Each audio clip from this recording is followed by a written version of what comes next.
Tout savoir sur les ailes avant Kujira 1095 et 1210 de la marque Takuma, tel est le sujet du jour.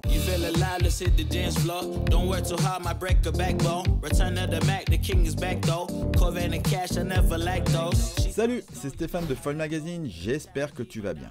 J'ai eu la chance de recevoir il y a plusieurs mois les ailes avant Kujira 1095 et 1210 de chez Takuma.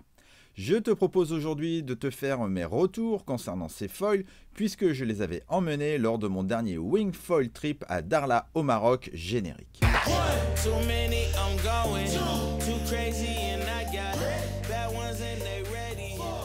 Avant toute chose, si tu veux me soutenir et m'encourager à faire toujours plus de vidéos, je t'invite à t'abonner à la chaîne Foil Magazine en cliquant sur le bouton ci-dessous et à activer la petite clochette pour être mis au courant de la mise en ligne des nouvelles vidéos. Souviens-toi, je t'ai fait une review il y a quelques mois sur le foil Takuma Kujira Helium 1500 qui remplace la gamme LOL. Pour rappel, c'est vraiment un super foil qui est destiné aux débutants comme aux plus experts.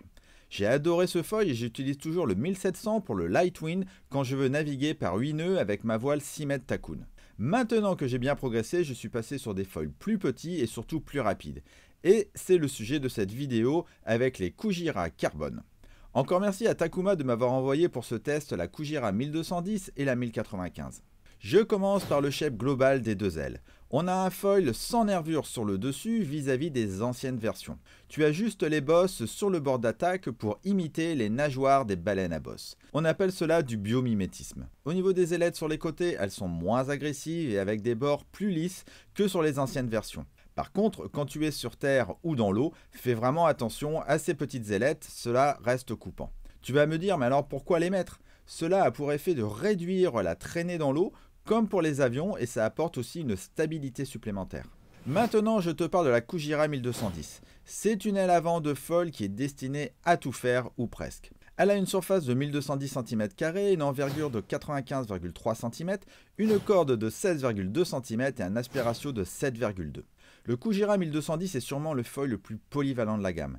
J'ai été impressionné par son glide, c'est-à-dire que même quand tu lâches la voile en wing foil par exemple, tu continues de voler. Le départ au planning est relativement rapide et l'accélération est ultra glissante car progressive. Vis-à-vis d'une aile en high aspect, tu ne vas pas te faire catapulter au décollage et ça c'est ultra agréable quand tu débutes. Niveau maniabilité, dans les manœuvres, tu as toujours une bonne stabilité, mais il ne faut pas avoir une planche trop grosse, mais bon, ça paraît logique. Et la 1095 alors? Si tu regardes bien, la 1095 a quasiment la même envergure que la 210. Elle a une surface de 1095 cm², une envergure de 95,6 cm, une corde de 15,1 cm et un aspiratio de 8,3. Elle a toujours un bon allongement, mais le profil est complètement différent. On dirait vraiment un profil d'aile d'une Raimanta. Du coup, elle est presque aussi maniable que la 980, tout en ayant la stabilité et le glide de la 1210.